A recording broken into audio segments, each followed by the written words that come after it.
नमस्कार मित्रों, स्वागत है आप लोगों का अजय सर जी यूट्यूब चैनल पर। साथियों, आज मैं आप लोगों के लिए कक्षा 7 हिंदी का अभ्यास प्रश्न तथा भाषा की बात का आंसर लेकर के आया हूं। तो आप लोगों को बताना चाहता हूं कि डिस्क्रिप्शन में लिंक है जहां आपको कक्षा 6, 7, 8 हिंदी के सभी अध्याय के अभ्यास प्रश्न देखने को मिल जाएंगे, इसलिए डिस्क्रिप्शन में अवश्य जाए। तो चलिए दोस्तों, वीडियो शुरू करता हूँ। यहाँ देखिए दोस्तों, कक्षा 7 हिंदी अब पाठ 12 है। अब पाठ का नाम है स्वतंत्र भारत के परम वीर। स्वतंत्र भारत के परम वीर। तो सर्वप्रथम दोस्तों, पहले हम इसके शब्दार्थ को देखेंगे, शब्द और अर्थ को देखेंगे, फिर उसके बाद हम लोग इसके अभ्यास प्रश्न तथा भाषा की बात पे आएंगे। तो यहाँ देखिए, शब्दार्थ में सन्नद्ध है।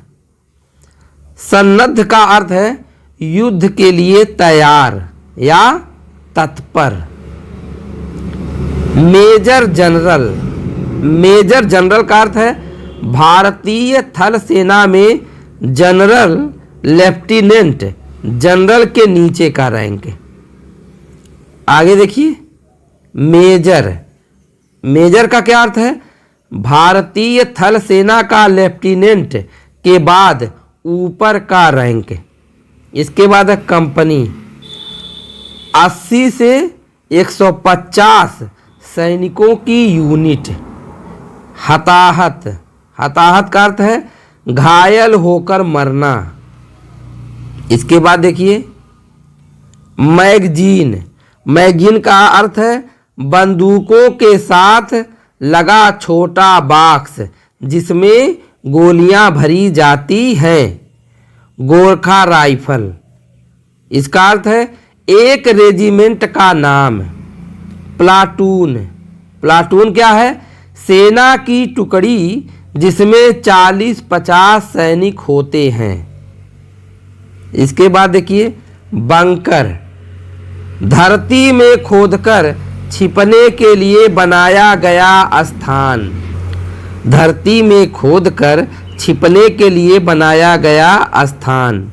ग्रेनेड, ग्रेनेड क्या है? गोला बारूद का एक प्रकार जिसे फेंककर विस्फोट किया जाता है। 18 ग्रेनेड, इसका अर्थ है एक रेजिमेंट का नाम। एक रेजिमेंट का नाम।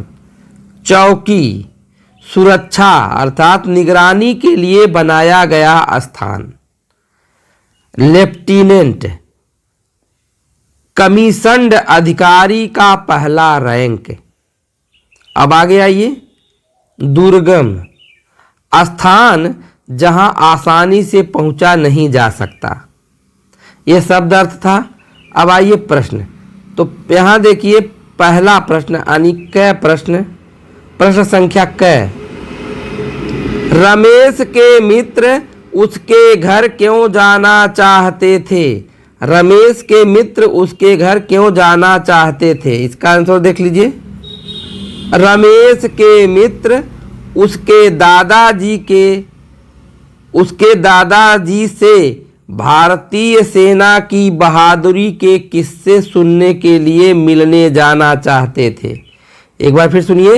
रमेश के मित्र उसके दादाजी से भारतीय सेना की बहादुरी के किस्से सुनने के लिए मिलने जाना चाहते थे।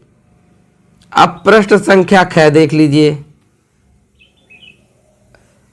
युद्ध के दौरान सर्वोच्च वीरता का प्रदर्शन करने वाले सैनिक को किस पदक से सम्मानित करने का प्रावधान है?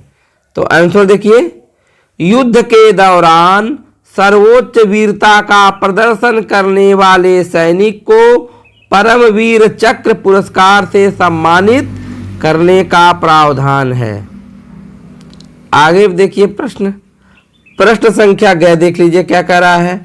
कारगिल युद्ध में किन सैनिकों को परमवीर चक्र से सम्मानित किया गया? तो इसका आंसर देखिए, कारगिल युद्ध में captain Manoj Pandey, grenadier Yogendra Singh Yadav, rifleman Sanjay Kumar captain Vikram Batra को परमवीर चक्र से सम्मानित किया गया? एक बार फिर सुनिए। कारगिल युद्ध में captain Manoj Pandey, grenadier Yogendra Singh Yadav, rifleman Sanjay Kumar, captain Vikram Batra को परमवीर चक्र से सम्मानित किया गया। अब आइए प्रश्न संख्या घ देखते हैं। प्रश्न संख्या घ क्या कर रहा है? सबसे कम उम्र में परमवीर चक्र विजेता बनने का गौरव किसे प्राप्त है? इसका आंसर देखिए, ग्रेनेडियर योगेंद्र सिंह यादव को सबसे कम उम्र में परमवीर चक्र विजेता बनने का गौरव प्राप्त है। ग्रेनेडियर योगेंद्र सिंह यादव को सबसे कम उम्र में परमवीर चक्र विजेता बनने का गौरव प्राप्त है। प्रश्न अंग देख लीजिए। कैप्टन विक्रम बत्रा ने 20 जून 1999 को क्या कामयाबी हासिल की? इसका आंसर देखिए, कैप्टन विक्रम बत्रा ने 20 जून 1999 को श्रीनगर लेह मार्ग के ऊपर सबसे महत्वपूर्ण चोटी 5140 को पाक सेना से मुक्त कराया। अब आ जाइए भाषा की बात। भाषा की बात में पहला प्रश्न है, दिए गए शब्दों का वर्ण विच्छेद कीजिए। यहां देखिए वर्ण विच्छेद करना है, ध्यान से थोड़ा देखिएगा। वर्ण विच्छेद, यहां देखिए चक्र, चक्र का वर्ण विच्छेद कैसे करेंगे? तो यहां देखिए च है, तो च के नीचे हलंत लगा देंगे और धन लिखेंगे अ, क्योंकि च हमारा क्या व्यंजन है और व्यंजन में अ हमारा छिपा रहता है। तो च के नीचे हलंत लगाएंगे और धन अ, और फिर धन क के नीचे हलंत लगाएंगे और फिर र के नीचे हलंत लगाएंगे और फिर अ। ये चक्र का वर्ण विच्छेद हो गया। युद्ध का देखिए, युद्ध का यह धन, यह पे छोटाऊ की मात्रा लगी है तो छोटाऊ लिख देंगे। यहाँ देखिए यह के नीचे हलंत लगा देंगे और धन छोटाऊ की मात्रा लगा देंगे और धन द और के नीचे हलंत लगाएंगे, फिर ध के नीचे हलंत लगाएंगे, फिर आप क्या लिख देंगे? अ लिख देंगे।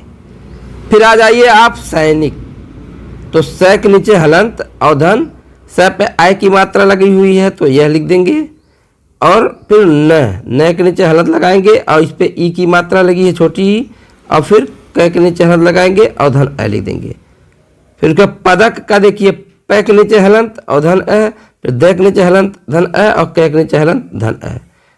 तो यह हमारा संधि विच्छेद 4 का था, आपने देख लिया। अब आ जाइए प्रश्नों पे। तो दूसरा प्रश्न आपके समझ दिखाई दे रहा है, मुहावरों का अर्थ स्पष्ट करते हुए वाक्य प्रयोग कीजिए। तो मुहावरों का अर्थ है वाक्य प्रयोग है। तो यहाँ देखिए मुहावरा है हौसला बढ़ाना, तो हौसला बढ़ाना का अर्थ है हिम्मत बढ़ाना। वाक्य प्रयोग देखिए, परीक्षा नजदीक आने पर मां ने हौसला बढ़ाया। दूसरा देखिए है फतह करना, फतह करना का अर्थ होता है जीतना। वाक्य प्रयोग देखिए, हमारे भारतीय सैनिकों ने अपनी हिम्मत के बल पर कारगिल युद्ध में फतह हासिल की। अगला है जान की बाजी लगाना, इसका अर्थ है जान जोखिम में डालना। इसका वाक्य प्रयोग देखिए, कैप्टन विक्रम बत्रा ने अपनी जान की बाजी लगाकर पॉइंट 4815 को अपने कब्जे में लिया। अगला है प्राणों की आहूत देना, अर्थ है प्राण न्यौछावर करना। वाक्य प्रयोग देखिए, हमारे देश के सैनिक अपने प्राणों की आहूत देकर भी अपने देश की रक्षा करते हैं। इसके बाद अगला प्रश्न, तीसरा अंतिम प्रश्न है, पाठ में कंपनी, मशीन गन जैसे अंग्रेजी भाषा के शब्दों का प्रयोग हुआ है, इसी तरह के अन्य शब्दों को छांट कर लिखिए। तो आंसर देखिए क्या है, medal, unit, machine gun, magazine, plaster, headquarter, bunk, belt, grenade, platoon, helipad, automatic gun, point, rifles. तो इसी के साथ दोस्तों ये वीडियो समाप्त हो रहा है। डिस्क्रिप्शन में लिंक मिलेगा जहां आपको 6, 7, 8 के सभी अध्याय की वीडियो देखने के मिल जाएंगे। लेकिन आप लोगों से छोटी सी गुजारिश है दोस्तों कि अगर वीडियो को लाइक नहीं किए दोस्तों वीडियो को लाइक करिए ऐसे ही यूजफुल वीडियो पाने के लिए इस चैनल को सब्सक्राइब भी कर लीजिएगा, बेल आइकन को भी प्रेस कर लीजिएगा। वीडियो देखने के लिए आप लोगों का बहुत बहुत धन्यवाद।